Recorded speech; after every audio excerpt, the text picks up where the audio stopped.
Hey guys, Chris from Flow Brackets. Today we're working on the LC500, and you already know these cars come with an oversized mounting box, and we have redesigned that to be something really small, and I'll show you how to get it on.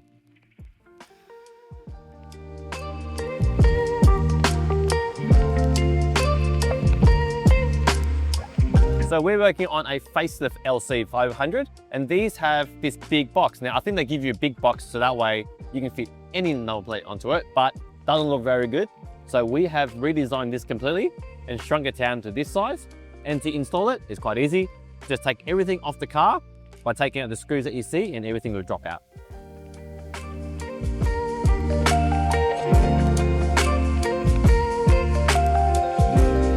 Now installation is really easy. We're going to use the factory mounting hole that's already there. And this is going to be a self-aligning part, because if you see the little squares and the diamond grille, we've already designed all that into the back of this plinth. We've even included this little cutout here to line up with the back or the bottom section of the plinth. So all you got to do is line it up, and it will just fall snug into place, and then drive your upgraded screw in. Now the factory screw is not stainless steel, so we've given you a new upgraded stainless steel screw to go into the factory hole.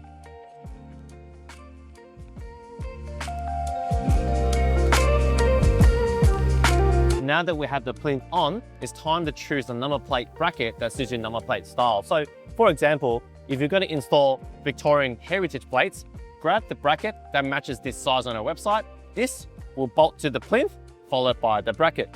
So what we'll be installing is Victorian slimline signature plates. So of course, I've got the correct bracket that suits this size, and this will follow you from car to car. I can attach this to our plinth using the screws that's already there, and then the plates can clip on. Now all our brackets will have multiple slots. You just need to pair this with the multiple mounting points on the plinth. There's 2 sets here. Just take these screws out, line it up with any slot that suits your car at the height that you want, and then your plates can go on. Now on the bracket, there's always going to be these little markings. That's there to help you center it, so you don't have to do so much measuring. Now signature plates are known to be quite bulky, so I've lowered the bracket as far as I can to avoid the camera. And to install these is like a 2-step process. The top clip goes into the frame, the bottom one clips in like that, and then you tighten the grub screw that locks everything together. Now the rear has the same problem. It's almost worse because it's so wide and so tall. So same thing, we've got a part that is designed to replace it. So let's take off the plate and the bracket by taking out all the screws that you see.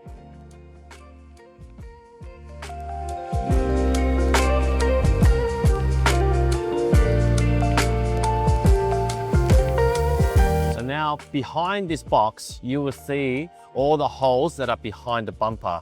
Now, because we are installing signature plates, which are quite small, it's gonna look a bit ridiculous around this plastic box that's in the wrong color. Now, even if we didn't remove the box, there's all these holes you're going to see anyway. So what we've done is we've made a miniaturized version that goes into the factory hole locations. You are left with some holes on the side. That's why we have designed some clips that will go into these holes. So that way you can color match it, which is going to be a lot better than having this matte black plastic in the wrong color. So I'll show you how to get this onto the car, followed by the plate. To install this part, all you're going to do is grab your little push clips that go into there, and then you put your screw through the part into that new fixing. Like the front is a self-locating part, so all you're going to do is put it into those circles. It will line by itself, and then now you can drive in your screw.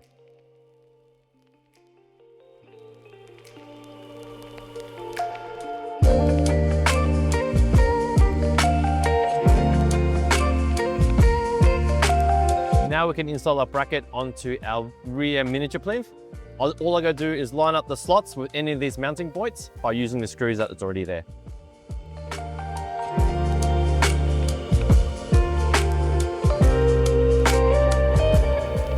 Now that the bracket's on, we can clip on our plate and tighten the screws on the bottom.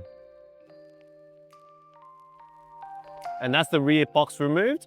I think this look with the plugs is going to be a lot better than having that big plastic box that's in the wrong color.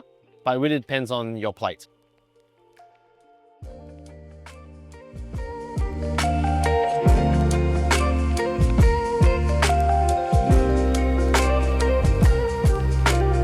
And that's how you get rid of the big oversized mounting box for your number plate and get a nice floating look like this.